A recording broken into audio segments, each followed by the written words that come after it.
Bienvenue dans cette nouvelle édition du Non-Stop Info. Au sommaire de l'actualité, nouvelle tentative pour une sortie de crise au Sud-Soudan. Les belligérants se sont engagés ce lundi à respecter le volet sécuritaire de l'accord de paix conclu en août 2015.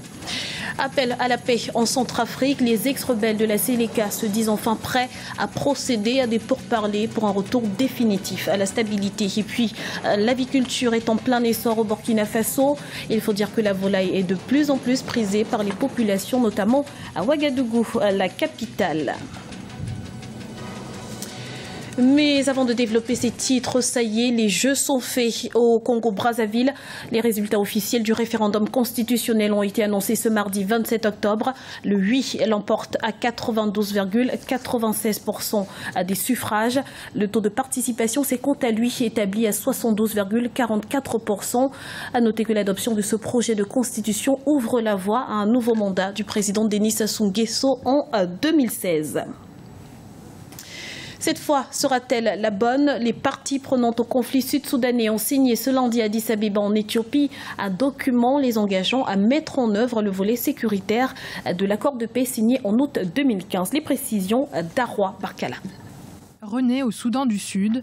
Le volet sécuritaire de l'accord de paix conclu en août 2015 a enfin été signé ce lundi 26 octobre à Addis Abeba, en Éthiopie, entre les belligérants de la guerre civile au Soudan du Sud. Un accord qui prévoit notamment la démilitarisation de la capitale, Juba, ainsi que la création d'une armée d'union nationale. Cette signature par l'opposition est une percée. La paix est maintenant une réalité. Par cet engagement, les armes vont se taire. Nous allons voir un contrôle du cessez-le-feu. Toutes les institutions établies par l'accord de paix vont se mettre en place. L'application des arrangements sécuritaires doit permettre aux rebelles d'envoyer une équipe préparatoire à Juba, capitale sud-soudanaise. L'ancien vice-président devenu chef des rebelles, Riek Machar, doit y partager le pouvoir avec le président Salva Kiir dans un gouvernement de transition. Dois-je rappeler que ce n'est pas le premier accord qui a été signé sur le sujet depuis qu'il y a un affrontement au sommet de l'État entre le président et son vice-président. Donc il faut attendre, voir, juger sur pièce. Ça va sûrement dans la bonne direction, mais rien n'est moins sûr. Tant que les protagonistes ne se donnent pas la peine d'appliquer les accords, nous sommes au 4e ou 5e accord qui a été signé entre les deux belligérants depuis qu'ils s'affrontent. La guerre civile qui déchire le Soudan du Sud depuis décembre 2013 a fait des dizaines de milliers de victimes, faisant 2,2 millions de déplacés. Le 12 décembre 2015, l'Ouganda a entamé le retrait de ses troupes du Soudan du Sud après presque 2 ans d'intervention dans le pays. En Côte d'Ivoire, le compte à rebours est enclenché. La population est dans l'attente des résultats du scrutin présidentiel du 25 octobre. Et alors que les opérations de dépouillement se poursuivent, le taux de participation a été annoncé. Selon la commission électorale indépendante, il se situe autour de 60%. Les ex-Seleka brandissent le drapeau blanc en Centrafrique. Ils appellent les différentes parties au dialogue pour un retour à la stabilité dans le pays. Paradoxalement, l'ex-rébellion n'a toujours pas achevé son processus de désarmement. Explication avec Idelette Mirabel-Bissou. Les ex-rebelles de la Seleka se disent prêts pour des pourparlers de paix en Centrafrique.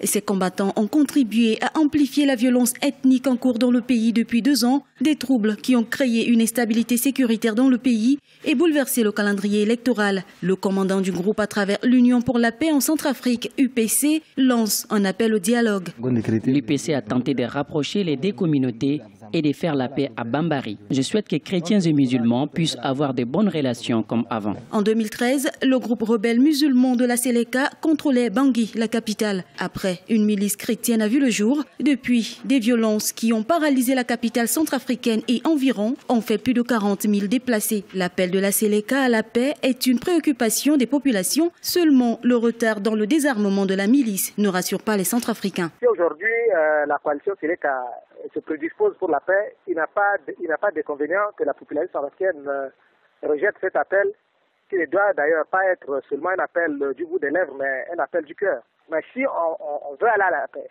sans le désarmement, je vous assure que vraiment ce sera un coup d'épée dans l'eau. Parce que vraiment il y a eu une prolifération d'armes de guerre et de munitions, des arsenaux de guerre en République centrafricaine. Les efforts internationaux pour s'attaquer à la crise demeurent jusqu'à présent insuffisants.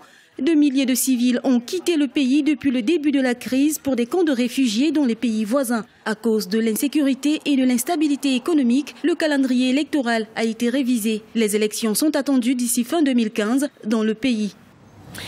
Dans l'actualité également, Paris, capitale française, accueille ce mardi 27 octobre le 2e forum économique de la francophonie, un événement exceptionnel qui rassemble en ce moment plusieurs personnalités du monde politique et économique.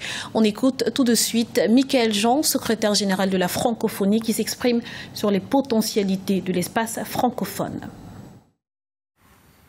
Avec un marché de près de 800 millions de personnes, des portails et des débouchés stratégiques sur les 5 continents, un vaste réservoir de ressources humaines de grande qualité et de grande volonté, notamment des jeunes et des femmes qui sont des forces vives incontournables, un vaste territoire d'immenses ressources naturelles à développer et à conserver, une langue qui rassemble dans la diversité des cultures.